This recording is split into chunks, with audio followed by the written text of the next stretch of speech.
အားလုံးနားထောင်ကြနော်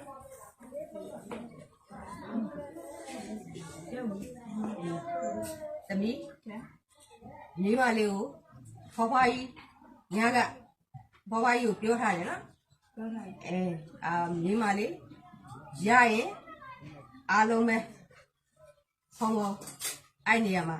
ဖျားတယ်မယ်လို့လူဖို့မောင်သေးဝင်းဒေါ်ဆွေတန်းဒေါ်တင်းမြတ်ဝေမိသားစု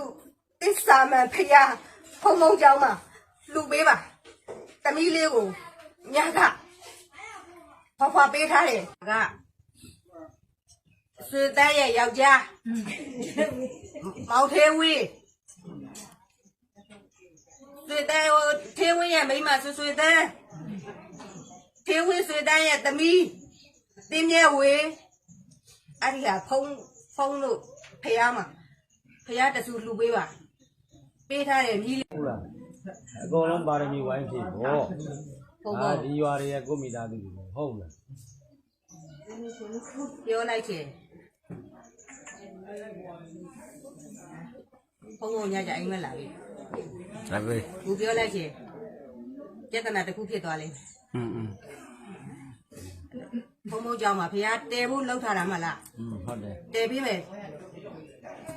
ဖုံအိမ်မလာပြီးမယ်ရလို့ရှိရင်ဟဲ့ဒီသေးဝင်းဆွေတန်းတင်းမြဲဝေမိသားစုကအောင်တိတ်ထွန်စံငိမ့်